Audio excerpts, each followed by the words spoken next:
ಬಿಕ್ಲು ಶಿವ ಹತ್ಯೆ ಕೇಸ್ನಲ್ಲಿ ಭೈರತಿ ಆರೋಪಿ ಬಿಜೆಪಿಗರ ಮೇಲೆ ಸರ್ಕಾರ ಸೇಡಿನ ರಾಜಕೀಯವನ್ನ ಮಾಡ್ತಾ ಇದೆ ಅಂತ ಕೊಪ್ಪಳದಲ್ಲಿ ಶಾಸಕ ದೊಡ್ಡನಗೌಡ ಪಾಟೀಲ್ ವಾಗ್ದಾಳಿಯನ್ನ ಮಾಡಿದ್ದಾರೆ.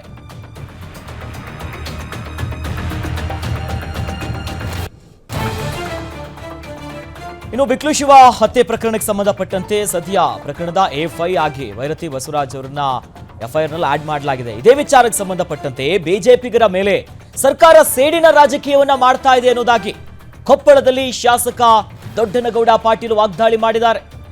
ಸುಳ್ಳು ಆರೋಪವನ್ನ ಹೊರಿಸಿ ಜೈಲಿಗೆ ಕಳಿಸುವಂತ ಕೆಲಸ ಆಗ್ತಿದೆ. ಭೈರತಿ ಬಸವರಾಜ್ ಅವರ ಮೇಲೆ ಯಾವುದೇ ಆರೋಪಗಳೇ ಇಲ್ಲ. ಹತ್ಯೆಯಾದವನ ತಾಯಿಯೇ ಭೈರತಿ ಪಾತ್ರ ಇಲ್ಲ ಅನ್ನೋದಾಗಿ ಹೇಳಿದ್ದಾರೆ. ಪೊಲೀಸರು ನೈತಿಕತೆಯಿಂದ ಕೆಲಸ ಮಾಡಬೇಕು ಅನ್ನೋದಾಗಿ ಕೊಪ್ಪಳದಲ್ಲಿ ಈ ವಿಚಾರಕ್ಕೆ ಸಂಬಂಧಪಟ್ಟಂತೆ ಶಾಸಕ ದೊಡ್ಡನಗೌಡ ಪಾಟೀಲ್ ವಾಗ್ದಾಳಿಯನ್ನ ಮಾಡಿದ್ದಾರೆ. ಎಲ್ಲವೂ ಕೂಡ ಸರ್ಕಾರ ಮಾಡ್ತಾ ಇದೆ. ಈಗಾಗಲೇ ದೂರನ್ನ ಕೊಟ್ಟಿರುವಂತ ಹತ್ಯೆ ಆಗಿರುವಂತ ಬಿಕ್ಲು ಶಿವನ ತಾಯಿ ಯಾವುದೇ ರೀತಿ ಉಲ್ಲೇಖ ಮಾಡಿಲ್ಲ. ರಾಜಕೀಯವಾಗೂ ಷಡ್ಯಂತ್ರ ಆಗ್ತಾ ಇದೆ. ಪೊಲೀಸರು ನೈತಿಕತೆಯಿಂದ ಕೆಲಸವನ್ನ ಮಾಡಬೇಕು. ಹತ್ಯೆಯಾದವನ ತಾಯಿಯೇ ಭೈರತಿ ಪಾತ್ರ ಇಲ್ಲ ಅನ್ನೋದಾಗಿ ಹೇಳಿದ್ದಾರೆ. ಅವ್ರ ಮೇಲೆ ಯಾವುದೇ ರೀತಿಯಾದಂಥ ಆರೋಪಗಳಿಲ್ಲ. ಆದರೂ ಕೂಡ ಸುಳ್ಳು ಸುಳ್ಳು ಆರೋಪಗಳನ್ನು ಅವ್ರ ಮೇಲೆ ಹೊರಿಸಿ ಜೈಲಿಗೆ ಕಳಿಸುವಂತ ಕೆಲಸ ಆಗ್ತಾ ಇದೆ ಅನ್ನೋದಾಗಿ ದೊಡ್ಡನಗೌಡ ಪಾಟೀಲ್ ಶಾಸಕರು ವಾಗ್ದಾಳಿ ಮಾಡ್ತಿದ್ದಾರೆ. ಮಾಜಿ ಸಚಿವರು ಮತ್ತು ಪ್ರಸ್ತುತ ಶಾಸಕರಾದಂಥ ಭೈರತಿ ಬಸವರಾಜ್ ಬಹಳ ಒಬ್ಬ ಒಳ್ಳೆಯ ವ್ಯಕ್ತಿ. ಯಾವುದೇ ತರನಾಗಿರ್ತಕ್ಕಂಥ ಕಾಂಟ್ರವರ್ಸಿ ಇಲ್ಲಿವರೆಗೂ ಕೂಡ ಅವ್ರ ಮೇಲೆ ಇಲ್ಲ.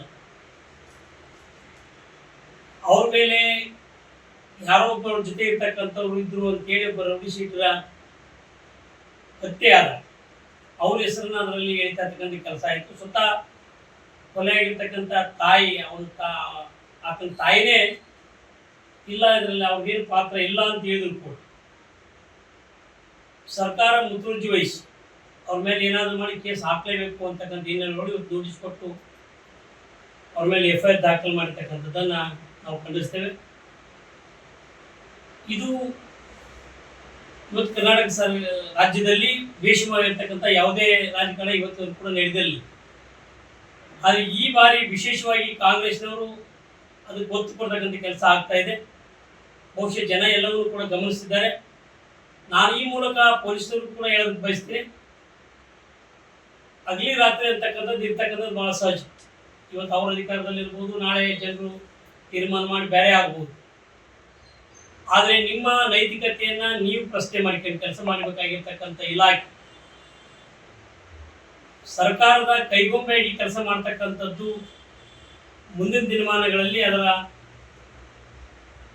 ಪರಿಣಾಮವನ್ನು ಕೂಡ ತಾವು ಎದುರಿಸಬೇಕಾಗ್ತದೆ. ಯಾಕಂದ್ರೆ ಜನ ಇವತ್ತು ಎಲ್ಲವನ್ನು ಎಚ್ಚೆತ್ತುಕೊಂಡು ಮಾಧ್ಯಮಗಳ ಮೂಲಕ